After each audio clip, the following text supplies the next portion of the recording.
जयशंकर प्रसाद जी का जीवन परिचय। हाँ, दुनिया में कुछ भी चीज ना आए भले ही है, ठीक है, पर बोर्ड एग्जाम में जयशंकर प्रसाद जी का जीवन ना परिचय ना आए तो समझो बोर्ड एग्जाम किसी काम का नहीं है। ठीक है, तो जयशंकर प्रसाद जी का जीवन परिचय लिखने वाले हैं आज की इस वीडियो में, सीखने वाले हैं कि कैसे लिखेंगे। सबसे पहले आपको बिल्कुल बेहतरीन ढंग से अपने पास दो पेन रखने होंगे, एक काले कलर का, एक नीले कलर का।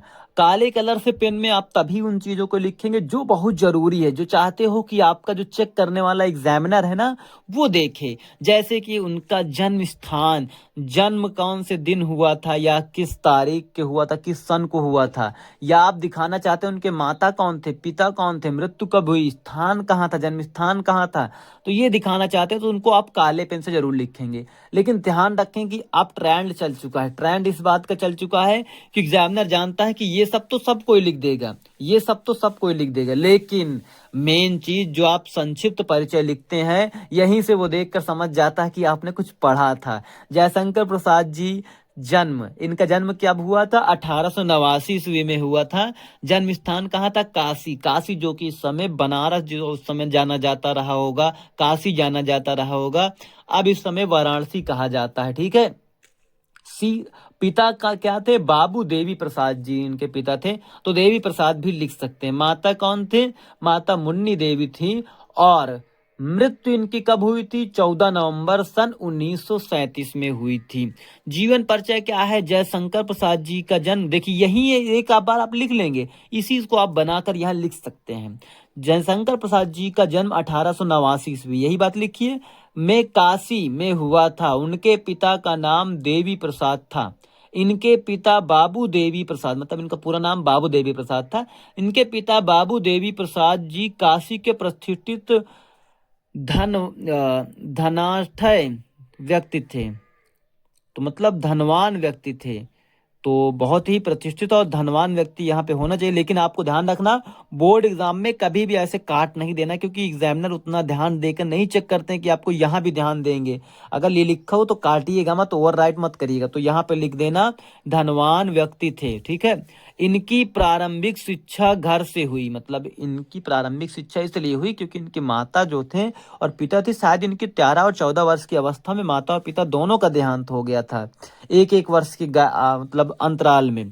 तो इस वजह से इनके अंदर, मतलब इनके पास इतना ज्यादा बोझ आ गया था समस्याओं का, साथ में जिम्मेदारियों का। तो आप समझते हैं कि माता और पिता हमारे लिए छत के जैसे होते हैं। अगर छत ही नहीं रहेगी ना और दीवार नहीं रहेगी तो समझ लीजिएगा कि आप कैसे रहेंगे घर पे, आप ये समझ सकते हैं बहुत अच्छे ढंग से। तो बड़े भाई, माता पिता के मृत्यु के बाद सारा भार, इनके बड़े भाई का भी देहांत हो गया, तो सारा भार इनके सिर पर आ पड़ा। और इस वजह से इनकी अल्प आयु में विषम परिस्थितियों में रहकर अपना जीवन यापन किया था। मतलब इन्होंने विषम परिस्थितियों में अपना जीवन यापन किया, क्योंकि इतनी कम आयु में इन्होंने इतना ज्यादा मतलब करने की कोशिश की, तथा साहित्य के क्षेत्र में विशेष योगदान दिया। साहित्य के क्षेत्र में इनका बहुत विशेष योगदान था।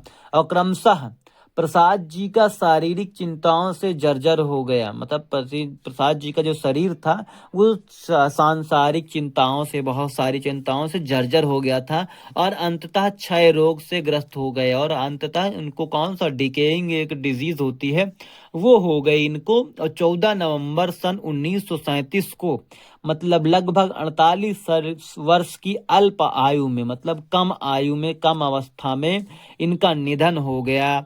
और बोर्ड एग्जाम में ध्यान रखना, रचनाएं जरूर लिख देना।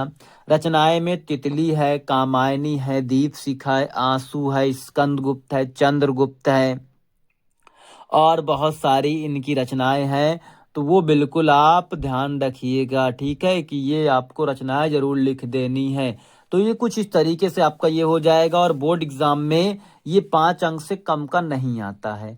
तो चलिए मिलते हैं नेक्स्ट वीडियो में। बोर्ड एग्जाम में कोई भी दिक्कत होती है आप कमेंट बॉक्स में बता दीजिए, उस टॉपिक से रिलेटेड वीडियो बना दूंगा मैं।